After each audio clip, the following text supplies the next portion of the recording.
देखो शांति सुनो। अब आप जो अभी तक पढ़ते आए हो, लिया था, दिया था ना, ये सब था, थी, थे। लड़के शांति सुनो। सूरज अभी बाद में बोलोगे सर जी समझ में नहीं आ रहा है। पास्ट इंडेफिनिट में आप लोग अभी तक पढ़ते आए हो कि लिया था, दिया था न, था, थी, थे, ता, था, ती, थी, ये आता है तो उसको हम कहते हैं पास्ट इंडेफिनिट टेंस। अब उस तरीके से नहीं पढ़ना है, आपको ऐसे पढ़ना है कि जब पास्ट टेंस में न हमें किसी वस्तु के रंग, रूप, गुण, दोष, आकृति, संरचना का अस्तित्व का बोध कराना होता है। यानी जब पास्ट टेंस में हमको पास्ट टेंस में हमें किसी वस्तु के किसके विषय में, रंग, रूप, गुण, दोष, आकृति, आकार, संरचना, आकृति, आकार,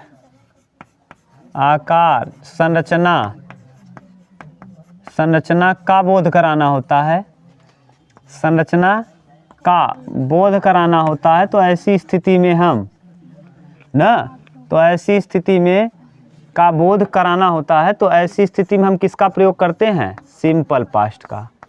वाक्यों का बोध कराना होता है तो ऐसी स्थिति सिंपल पास्ट का प्रयोग करते हैं। सिंपल पास्ट कहने का सेंस क्या है, past indefinite tense.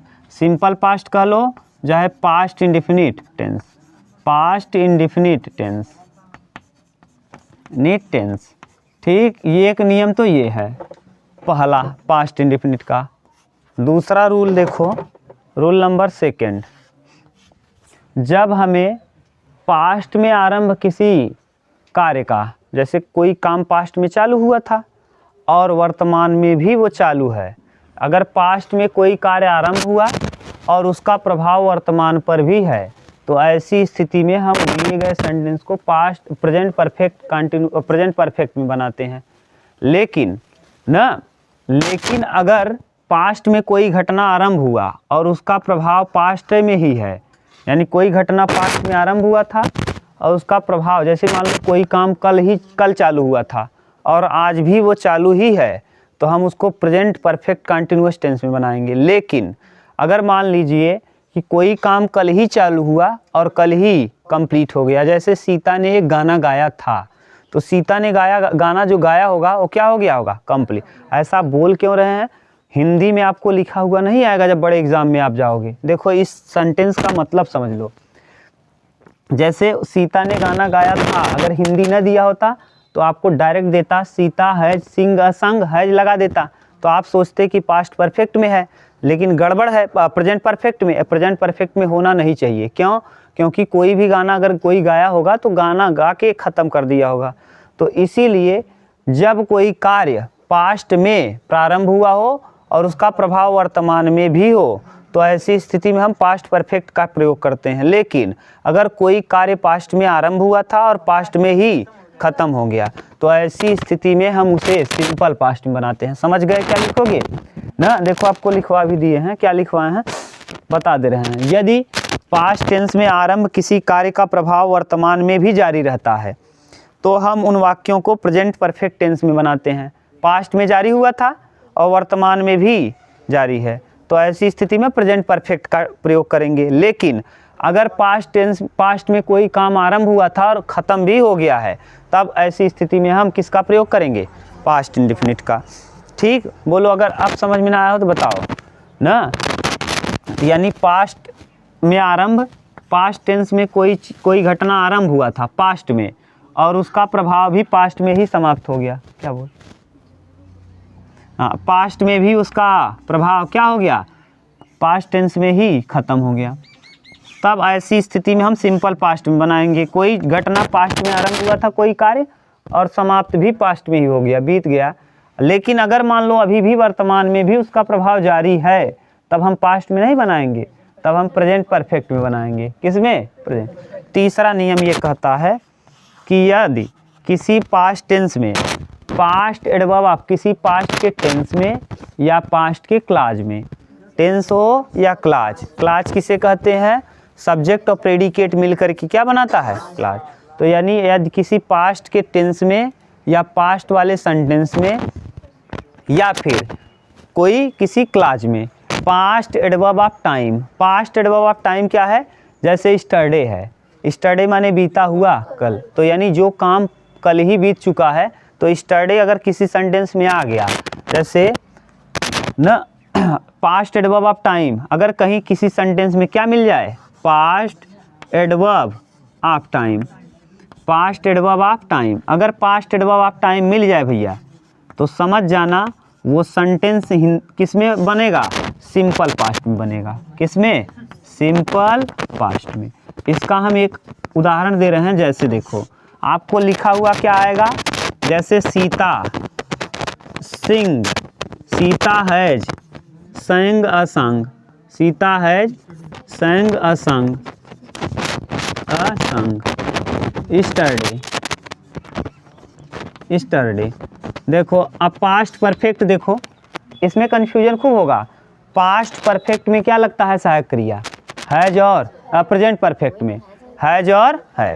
Present perfect में, प्रेजेंट परफेक्ट कंटिन्यूअस में हैज बीन हैव बीन लगे, लेकिन प्रेजेंट परफेक्ट में लगता है हैज और है। तो सीता सिंगुलर है तो इसके लिए हैज लगा दिए, सीता हैज। और थर्ड फॉर्म संग संग, संग लिख दिए क्या, संग असंग। तो देखो संग असंग, अब बताओ, अब आप इसमें सीता है सिंग संग संग, तो बताओ यहाँ ये सही लिखे हैं हैज कि हैज नहीं होगा, हैज नहीं होगा, क्यों, पास्ट एडवर्ब ऑफ टाइम। अगर पास्ट एडवर्ब ऑफ टाइम दिख जाए तो समझ जाइएगा past adverb of time, of time. तो ऐसी स्थिति में दिए गए सेंटेंस को हम किस में बनाते हैं, हाँ पास्ट, सिंपल पास्ट में।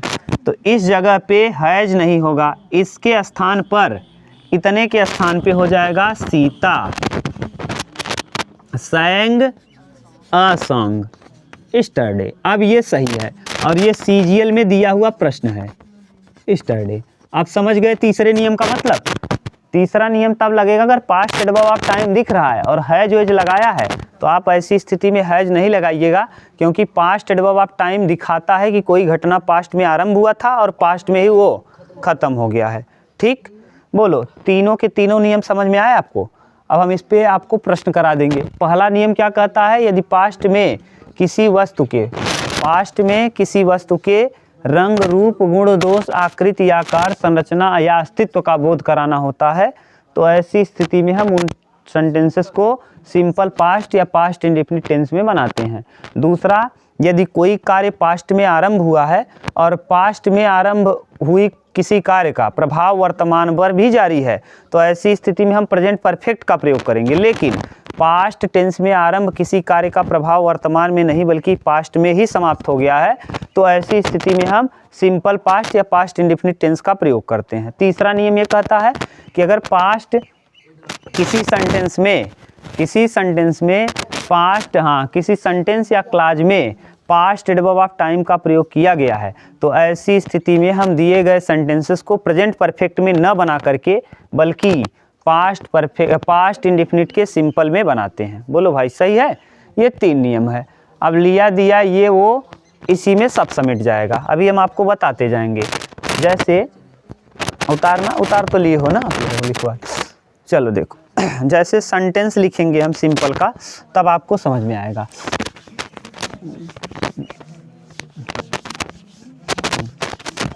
देखो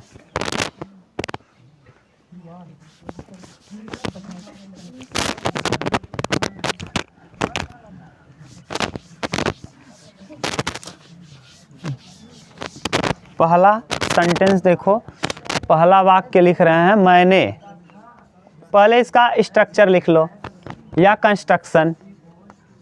देखो हम कई चीज़ लिखते हैं, आप घबराना मत। कई लोग इसको स्ट्रक्चर न कह के बल्कि रूल कहते हैं, कुछ लोग इसको कंस्ट्रक्शन कहते हैं और कुछ लोग इसको स्ट्रक्चर कहते हैं, माने बनाने का नियम कानून। ठीक, तो बनाओगे कैसे, सबसे पहले लिखोगे क्या, सब्जेक्ट, फिर मेन वर्ब।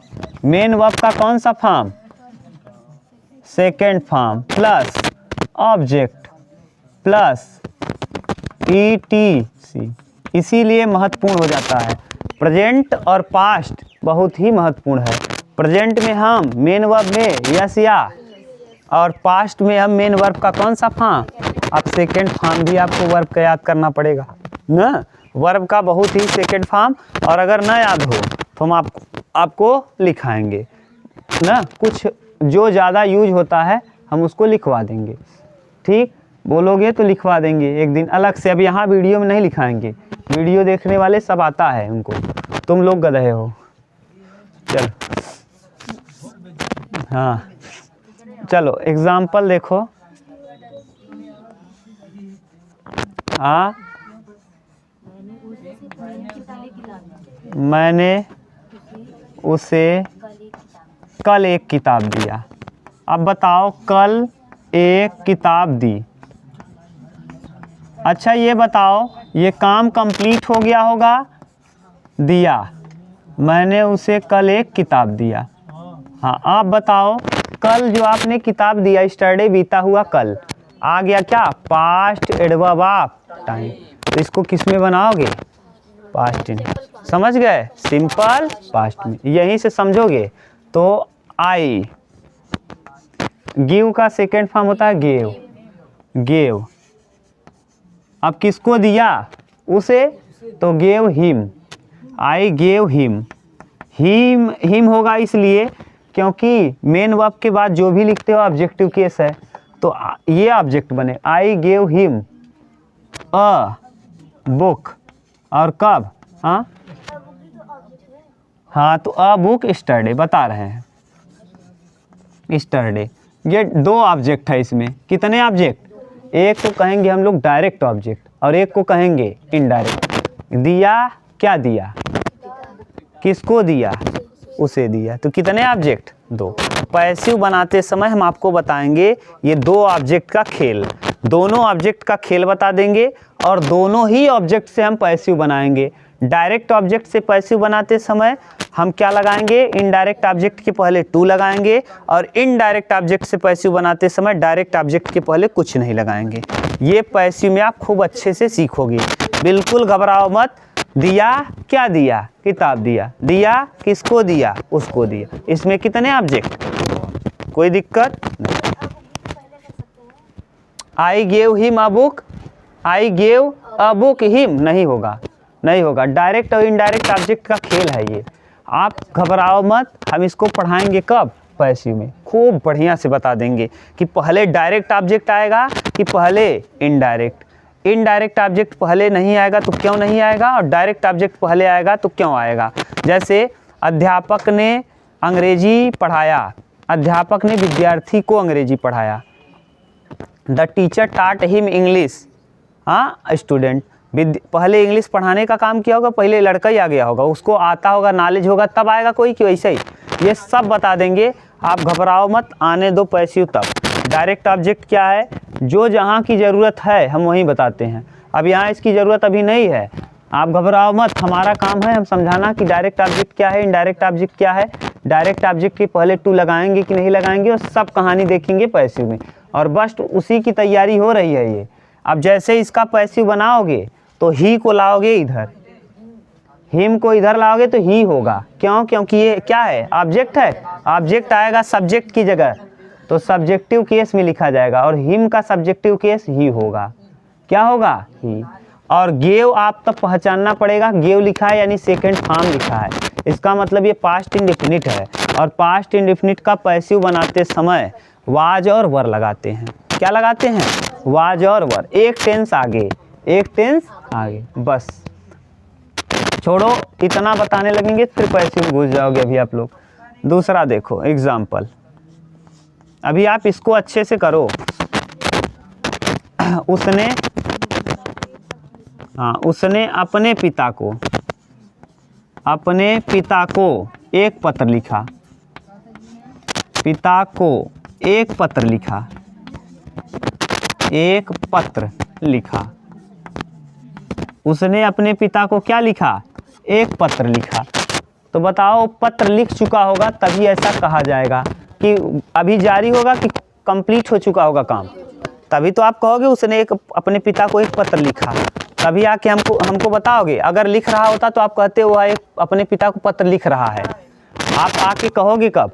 जब कंप्लीट हो जाएगा। इसका मतलब ये सिंपल पास्ट में बनेगा। ठीक, अब आप यही समझो ना, नहीं तो वहाँ लिखा देते थे लिया है, दिया है, लिखा है, ये सब रहे तो क्या लगा दो पास्ट इंडिफिनिट। समझे थे कभी? ये समझो कि ऐसा हुआ क्यों। उसने अपने पिता को एक पत्र लिखा, इसका मतलब लिख करके काम को कंप्लीट कर दिया होगा, तभी आप हमको आके बताओगे। और नहीं तो आप ये कहोगे कि वह अपने पिता को पत्र लिख रहा है ना, नहीं तो वह अपने पिता को पत्र लिखेगा। आप बोलोगे कब कि उसने अपने पिता को एक पत्र लिखा? जब वो लिख चुका होगा, यानी काम कंप्लीट कर चुका होगा। तब अगर कोई काम कंप्लीट हो जाए तो ऐसी स्थिति में पास्ट में जारी हुआ और पास्ट में ही कंप्लीट हो गया। अगर जारी ही रहता तो हम बना देते प्रेजेंट परफेक्ट टेंस में।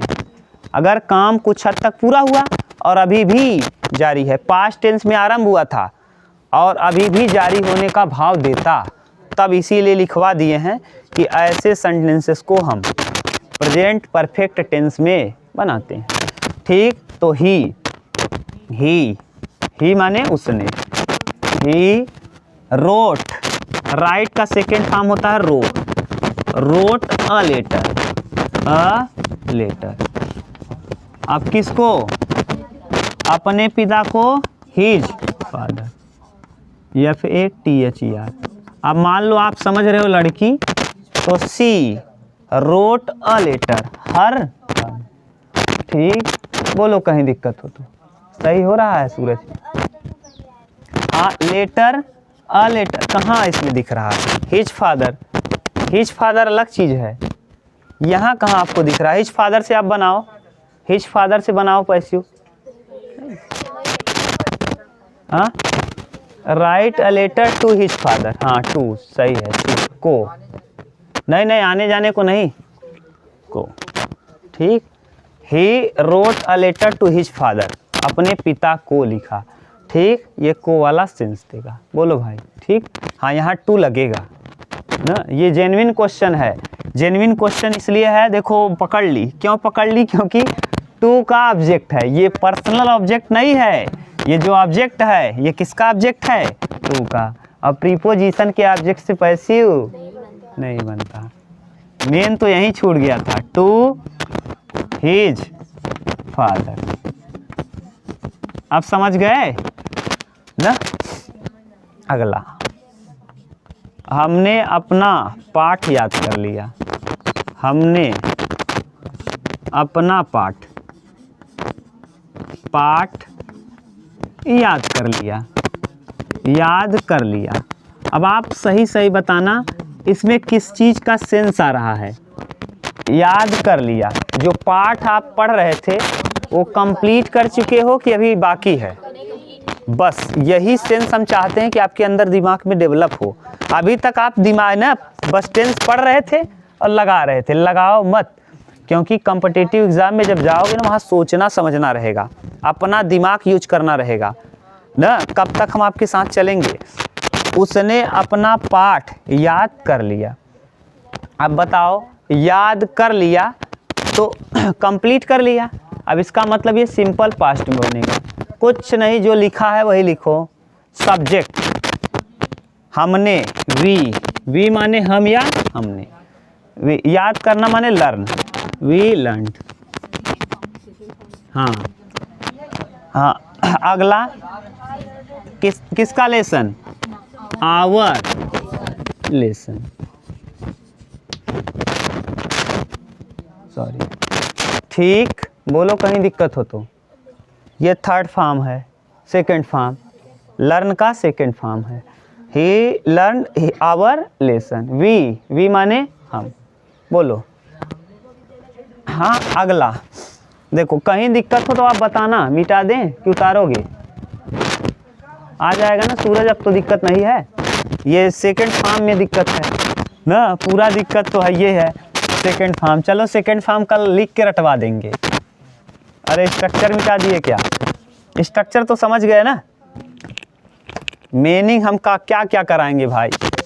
अब आप मीनिंग नहीं पढ़ सकते घर पे, कभी किताब भी पढ़ते हो खोल के? घर पे खोल के किताब पढ़ो गधे, 1 घंटे घर पे कुछ नहीं पढ़ना है। इंग्लिश का किताब आए या ना आए वैसे पढ़ते रहो, अपने आप मीनिंग याद होगा। चलो एग्जाम्पल अगला,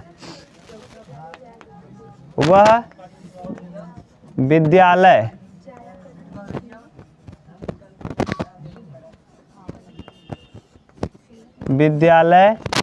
जाया करती थी। सेंस बताओ सूरज, सेंस पहले आप सेंस बताओ। वह विद्यालय जाया करती थी, इसका मतलब कभी जीवन में गई थी, अब वर्तमान में वो जा नहीं रहे। वह विद्यालय जाया करती थी, तो अरे गधा, थी लड़की है भाई, जाया करती थी। हाँ यही देखबई करत है, यही मजा आवत है गधा। हाँ चलो, she used to go to school. हाँ गो टू स्कूल। हाँ यूज्ड टू का उपयोग तब करते हैं जब जाया करती थी, आया करती थी, ये ऐसा सेंस जब आ जाए तो यूज्ड टू। तो यूज्ड टू, ये यूज्ड टू हाँ ही यूज्ड टू, ये यूज्ड टू का उपयोग है, लेकिन पास्ट में दे दिया तो क्या करेंगे, he used to go to school.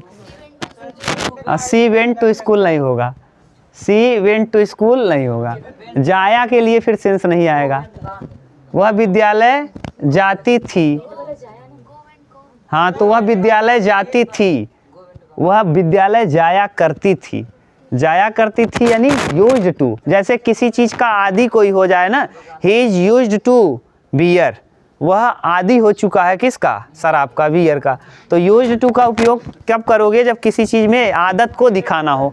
यहाँ देखो आदत का, वह विद्यालय जाया करती थी, उसका आदत था।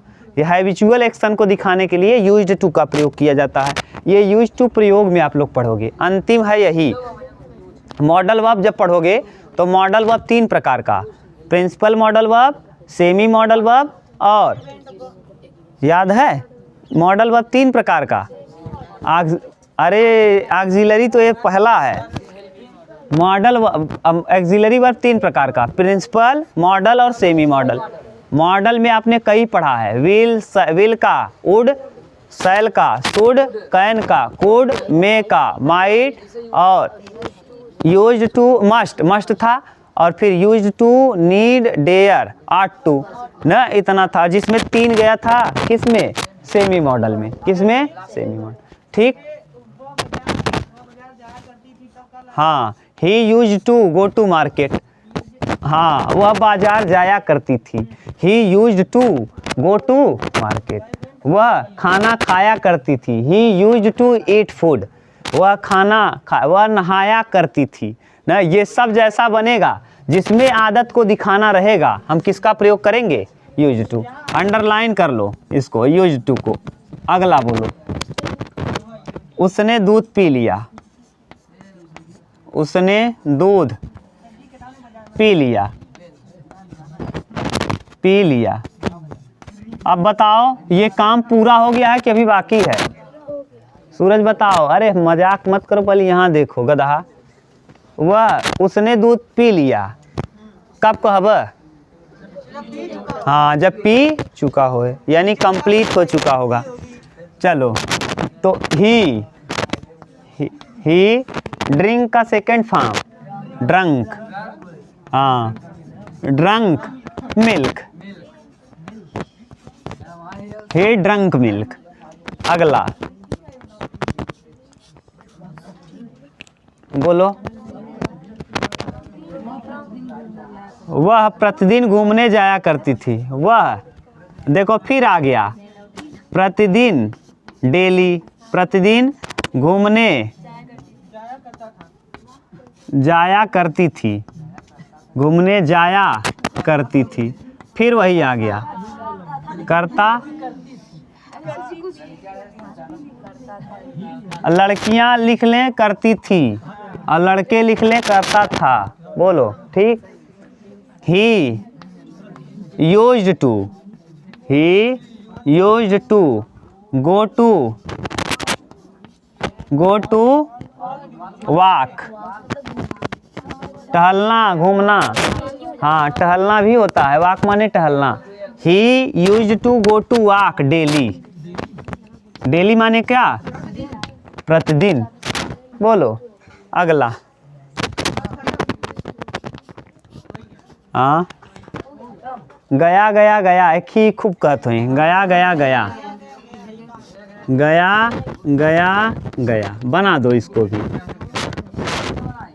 हाँ गया गया गया, गया एक नाम है, और गया वेंट, गया वेंट, गया गया स्थान का नाम है, ये बिहार में है। ये गया जो है ये जाने के लिए है, ये वाला मेन वर्ब है, ये वाला गया स्थान है, ये वाला गया लड़की का नाम, लड़की या लड़का का ना, तो गया वेंट गया। तो एक गया बिहार का एक प्लेस है जहाँ लोग जाते हैं पिंडा पारने ना, तो ये गया स्थान है, ये गया लड़की का नाम है, लड़की या लड़का चाहे जो समझ लो। और ये गया क्या है, ये वाला गया मेन वर्ब है, ये स्थान है, समझ गए। लिख दें क्या, ये नेम है, रुक जाओ यार, ये नेम है, ये प्लेस है, और ये मेन वर्ब है, ये क्या है मेन वर्ब। बोलो नेम प्लेस और मेन वर्ब। हाँ अब बोलो। हाँ पता अगर पहले वाला स्थान होता तो पहला गया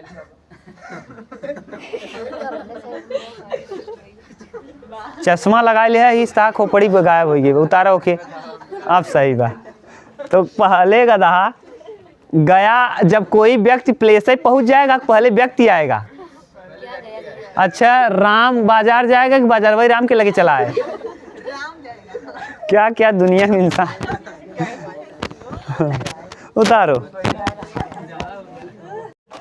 चलो, एक दो बड़े बड़े प्रश्न कर लो, फिर हम लोग निगेटिव देखेंगे, और निगेटिव के बाद प्रभावशाली ढंग से जो कहते थे अभी आप याद करो। जैसे प्रेजेंट में, जब हमें प्रेजेंट टेंस में वास्तव में हम सहायक क्रिया सिंपल में डू या डच का प्रयोग नहीं, लेकिन अगर सेंटेंस को, वाक्यों को अगर हमको प्रभावशाली ढंग से बोलना हो तो ऐसी स्थिति में हम प्रेजेंट इंडेफिनिट के सिंपल में भी डू या डच का प्रयोग करते थे। डू या डच का प्रयोग सिंपल में नहीं करते, मेन वर्ब के बाद यस या यस लगाते हो, लेकिन अगर प्रभावशाली ढंग से बोलना ही हो गया तो ऐसी स्थिति में हम सिंपल में भी डू और डच का प्रयोग। जैसे मेरा मित्र मेरी सहायता करता तो है, याद करो, my friend does help me, तो ऐसे ही यहाँ भी हम लोग देखेंगे कि पास्ट इंडेफिनिट के सिंपल में हम प्रायः डिड का प्रयोग नहीं करते, लेकिन अगर हमको वाक्यों को प्रभावशाली ढंग से या जोर देकर कहना हुआ, एम्फैटिक यूज, तो ऐसी स्थिति में हम सिंपल पास्ट में भी डिड का प्रयोग करेंगे। ठीक, आगे हम पढ़ेंगे, पहले एक दो और देख लो बड़े बड़े क्वेश्चन इस पे, तब प्रेजेंट इंडेफिनिट पे दो बड़े और कर लो। देखो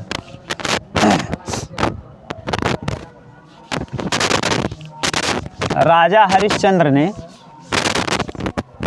हाँ अपने वचन को निभाने के लिए, देखो एग्जाम्पल है, बच्ची शांत रहो। राजा हरिश्चंद्र ने राजा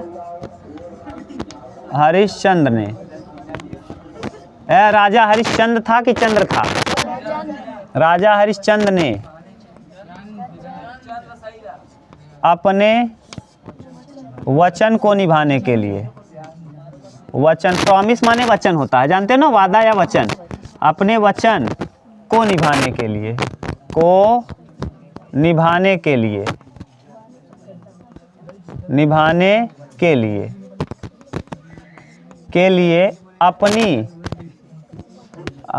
अपनी पत्नी एवं पुत्र या और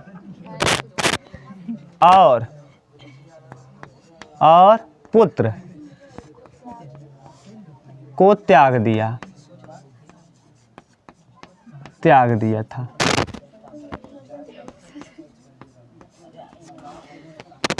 देखो ध्यान से सुनो, जैसे बताया है इस सेंटेंस में आप देख के घबरा जाते हो, इसीलिए नहीं बना पाते, है कुछ दम नहीं।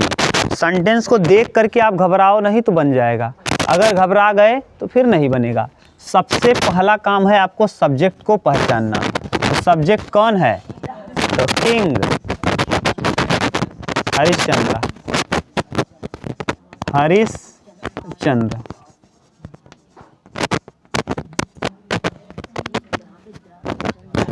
हाँ, हरिश्चंद्र,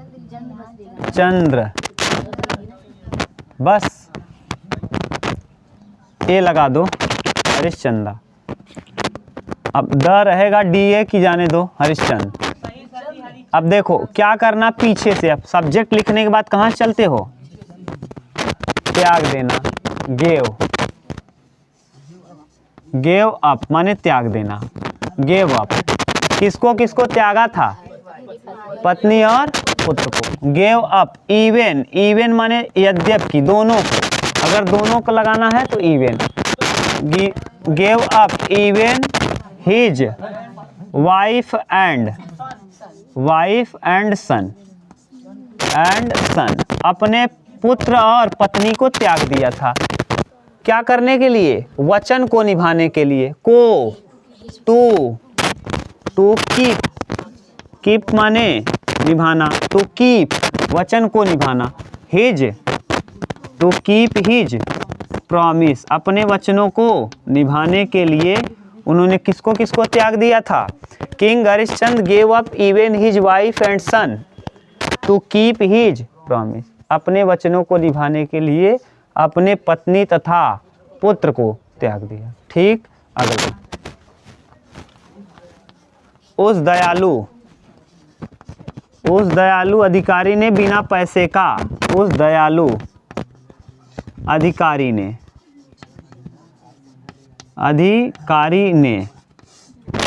मुझे बिना पैसे का,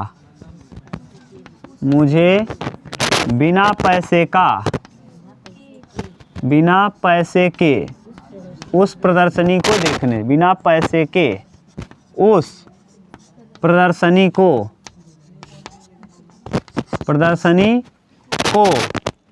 देखने दिया था। अब बताओ ये काम पूरा हो चुका होगा कि अभी बाकी होगा? देखने दिया था यानी हाँ, वो बिना पैसे, दयालु आदमी रहा होगा। तो उस दयालु अधिकारी ने मुझे बिना पैसे का, वहाँ पैसा लगता होगा जाने का, टिकट उकट लगता होगा, बिना पैसे के देखने दिया। तो बताओ, अगर कोई चीज़ अपने आप करो, देखो खुद से, देखने का 3 मीनिंग होता है। सी माने देखना, जैसे किसी चीज़ को हम आते जाते देख रहे हैं, सी है। लुक माने देखना, ध्यान से देखना, लुक माने देखना ध्यान से। वॉच माने जैसे मूवी को वॉच करते हो ना, घड़ी देखते हो तो वॉच करते हो, तो वॉच। लुक तब लगाओगे जब बहुत ध्यान से किसी चीज़ को कई समय तक देखना रहेगा। ठीक, जैसे तो लगाओगे दैट जनरस माने कौन? दयालु। ऑफिसर, वह दयालु अधिकारी। काइंड भी लगा सकते हो, दैट काइंड ऑफिसर, वह दयालु अधिकारी। अब क्या किया था? देखने दिया था। देखा था आपने कि देखने दिया था? जब भी कोई चीज़ खुद ना करके किसी के उद्देश्यों में लिप्त रहो आप, तो वहाँ लेट का प्रयोग करते हैं। जैसे मैंने अपना घड़ी बनवाया था कि बनाया था। अगर बनाओगे तो आप डायरेक्ट मेक लगाना, और अगर बनवा रहे हो तो लेट का प्रयोग करना पड़ेगा। क्या लगाना पड़ेगा? लेट। तो that generous officer let me सी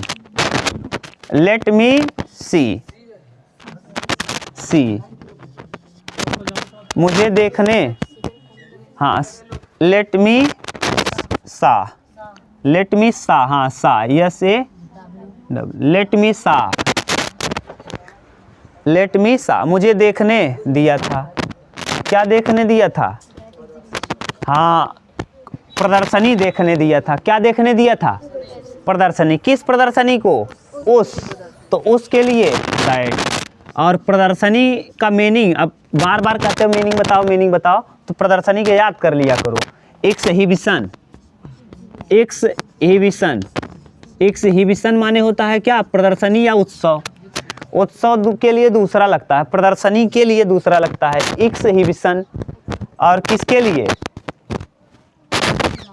बिना पैसे का, बिना पैसे का, विदाउट मनी, विदाउट मनी, बिना पैसे का।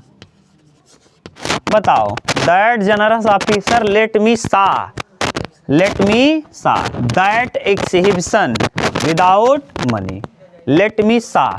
अब देखो लेट का सेकेंड फॉर्म, अब यहाँ हम लोग गलती कर दिए, लेट मी सी, सा नहीं होगा सी ही होगा, क्योंकि लेट यही है वर्ब, ये क्या आ गया वर्ब। लेट का फर्स्ट फॉर्म, सेकेंड फॉर्म और थर्ड फॉर्म तीनों एक। यहाँ हम लगाएंगे क्या, सा नहीं लगाएंगे बल्कि सी ही लगाएंगे। क्यों? ध्यान से सुनो, क्योंकि आने वाला पहला वर्ब ही सेकेंड फॉर्म में लिखा जाता है। इसमें बताओ कौन सा, ये सब्जेक्ट है, सब्जेक्ट के बाद क्या वर्ब, सब्जेक्ट के बाद क्या लिखते हो मेन वर्ब है भैया, उसी को वर्ब कहते हैं। तो मेन, अभी आप लिखे थे स्ट्रक्चर, पास्ट इंडेफिनिट का स्ट्रक्चर क्या होता है, सब्जेक्ट, सब्जेक्ट के बाद मेन वर्ब का कौन सा फॉर्म, तो लेट का first form, second form, third form तीनों। तो that generous officer let me objective case है, ऑब्जेक्ट है, लेट मी सी, ये सी के पास सा मत कर देना, क्योंकि सेकेंड फॉर्म यहाँ आ चुका है, वर्ब का सेकेंड फॉर्म यहाँ आ चुका है, तो अब दोबारा यहाँ लगाने की जरूरत नहीं। तो late me see that exhibition without money. ठीक, अब हेडिंग डालो पास्ट इंडिफिनिट का निगेटिव, पास्ट इंडेफिनिट टेंस का क्या निगेटिव।